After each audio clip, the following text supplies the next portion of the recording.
নমস্কাৰ এই মুহূৰ্তত দিবলৈ লৈছো আজিৰ সন্ধিয়াৰ কেইবাটাও গুৰুত্বপূৰ্ণ খবৰ। আজি হৈছে ৩ এপ্ৰিল। অসমৰ লগতে ভাৰতৰ বিভিন্ন প্ৰান্তৰ পৰা কেইবাটাও গুৰুত্বপূৰ্ণ খবৰ যুগুত কৰা হৈছে আৰু এই ধৰণৰ খবৰসমূহ নিতৌ চাবৰ বাবে চেনেলটো ছাবস্ক্ৰাইব কৰি ভিডিঅ'টোত এটাকৈ লাইক কৰি দিব।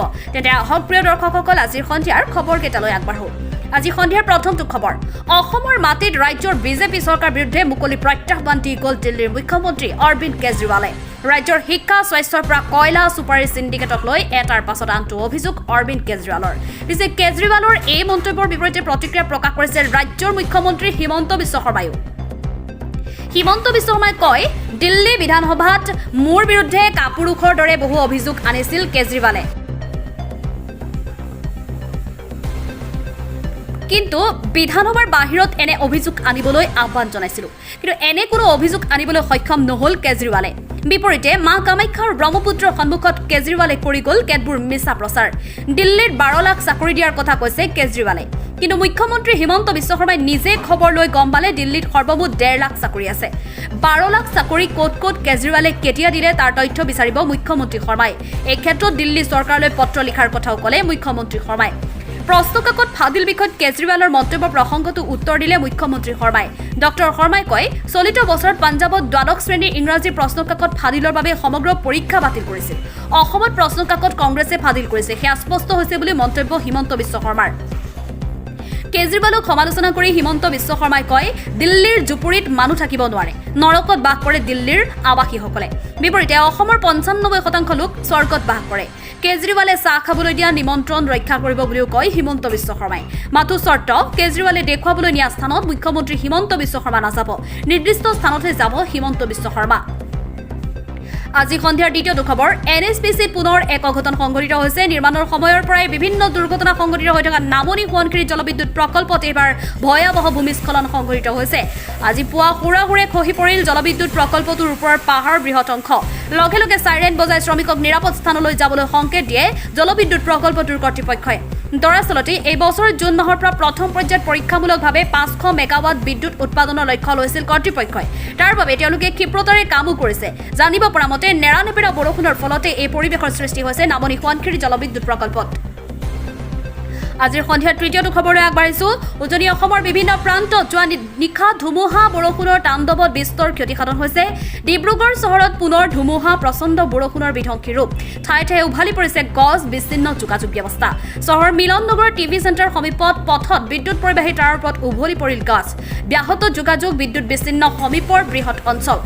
চহৰৰ আন ঠাইতো সৰুবৰ ক্ষয়ক্ষতি। ইফালে মৰাণ সমষ্টিৰ অন্তৰ্গত ডিব্ৰুগড় দাঁতিকাষৰীয়া কলাকুৱাত বাঁহমাৰুলি শিলাবৃষ্টিৰ তাণ্ডৱ, বহু লোকৰ গৃহ ধ্বংস। অন্যহাতে ধেমাজি নৰুৱাথান বাইঠক গাঁৱত যোৱা নিশা হোৱা প্ৰবল বৃষ্টিপাত আৰু ধুমুহাই তছনছ কৰিলে বহু পৰিয়াল। ধাৰাসাৰ বৃষ্টিপাত আৰু ধুমুহাৰ ফলত এটা নিশাৰ ভিতৰতে গৃহহীন হ'ব লগা হ'ব বহু পৰিয়াল। ঘৰৰ বাৰীৰ তামোল গছ-গছনিৰ বিস্তৰ ক্ষতিসাধন হোৱাৰ লগতে বৰ্তমানেও জিলাখনৰ বহু স্থানত ব্যাহত বিদ্যুৎ সেৱা। বিধ্বংসী ধুমুহাই গাঁওখনৰ প্ৰায় 10 ঘৰ পৰিয়ালৰ বিস্তৰ ক্ষতিসাধন কৰাৰ তথ্য ইতিমধ্যে পোহৰলৈ আহিছে। জিলা প্ৰশাসনক ক্ষতিগ্ৰস্ত পৰিয়ালক ক্ষতিপূৰণ দিবলৈ আহ্বান জনাইছে দুৰ্ভগীয়া পৰিয়ালসমূহে।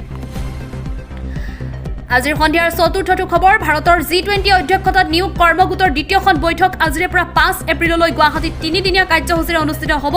এই 3দিনীয়া অনুষ্ঠানত 19খনৰো অধিক G20ৰ সদস্য দেশ, 7খন অতিথি দেশ আৰু 5টা আন্তঃৰাষ্ট্ৰীয় সংগঠনৰ 72 জনতকৈও অধিক প্ৰতিনিধিৰ সমাৱেশ ঘটিব।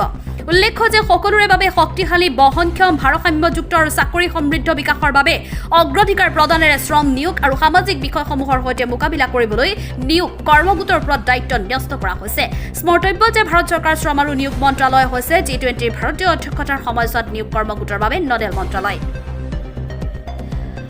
আজিৰ সন্ধিয়াৰ পঞ্চমটো খবৰলৈ আগবাঢ়িছো। নলবাৰীত আৰক্ষীৰ জিম্মাৰ পৰা 2 অপৰাধী পলাল। হেণ্ডকাফসহ পলাল। চুৰিৰ গোচৰত গ্ৰেপ্তাৰ হোৱা 2 অভিযুক্ত।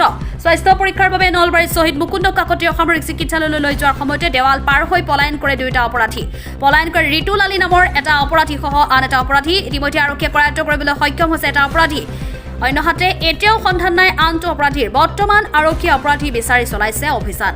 আজি সন্ধিয়াৰ ষষ্ঠ খবৰ 2 এপ্ৰিলত অসমলৈ আহিছিল দিল্লীৰ মুখ্যমন্ত্ৰী অৰবিন্দ কেজৰিৱাল গুৱাহাটীৰ সোণাৰাম খেলপথাৰত অনুষ্ঠিত এক ৰাজহুৱা সভাত অংশগ্ৰহণ কৰি কেজৰিৱালে হিমন্ত বিশ্ব শৰ্মাক প্ৰত্যক্ষ আক্ৰমণ কৰিছিল তাৰ পাছতে প্ৰতিক্ৰিয়া ব্যক্ত কৰিছে অসমৰ মুখ্যমন্ত্ৰী হিমন্ত বিশ্ব শৰ্মাই কেজৰিৱালৰ বিৰুদ্ধে মানহানি গোচৰ দিব বুলি পুনৰ ভাবুকি প্ৰদান কৰিছে শৰ্মাই লগতে কয় যে তেওঁ দিল্লীলৈ যাব কিন্তু মুখ্যমন্ত্ৰীৰ আমন্ত্ৰণ গ্ৰহণ কৰাৰ পৰিৱৰ্তে তেওঁ কেৱল নিজে গুগল কৰিব পৰা ঠাইসমূহে ভ্ৰমণ কৰিব উল্লেখ্য যে দিল্লীৰ মুখ্যমন্ত্ৰী আৰু অসমৰ মুখ্যমন্ত্ৰীৰ মাজত ৰাজনৈতিক যুঁজখন পুৰণি কেজৰিৱাল অসমলৈ অহাৰ পূৰ্বেও শৰ্মাই তেওঁৰ ওপৰত মানহানিৰ গোচৰ দিয়াৰ কথা কৈছিল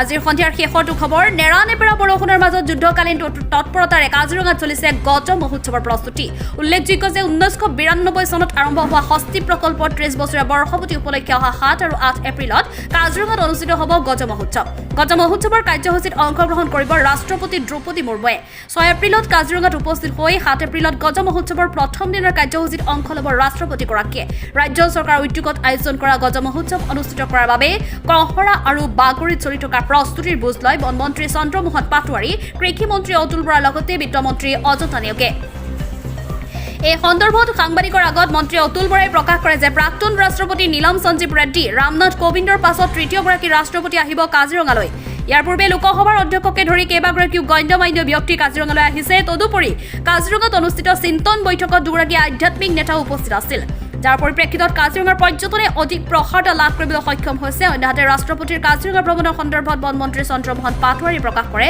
যে ৰাষ্ট্ৰপতিগৰাকীয়ে গজ মহোৎসৱৰ কাৰ্যসূচীত অংশগ্ৰহণ কৰাৰ লগতে অসমৰ থলুৱা সংস্কৃতিৰ কাৰ্যসূচী উপভোগ কৰিব ইয়াৰ উপৰি কাজিৰঙা ৰাষ্ট্ৰীয় উদ্যান দৰ্শন কৰিব ৰাষ্ট্ৰপতিগৰাকীয়ে অন্যহাতে বাগৰি বনাঞ্চল এলেকাত হস্তি বিষয়ক এখন প্ৰদৰ্শনৰো আয়োজন কৰিছে ৰাষ্ট্ৰীয় উদ্যান কৰ্তৃপক্ষই প্ৰিয় দৰ্শকসকলে ভিডিঅ'টোৰ মাধ্যমেৰে আজিৰ সন্ধিয়াৰ কেইবাটাও গুৰুত্বপূৰ্ণ খবৰ দিবলৈ চেষ্টা কৰিলোঁ যদি খবৰকেইটা শুনি ভাল লাগিছে তেন্তে লাইক কমেণ্ট আৰু শ্বেয়াৰ কৰি উৎসাহিত কৰিব বুলি আশা ৰাখিলোঁ ধন্যবাদ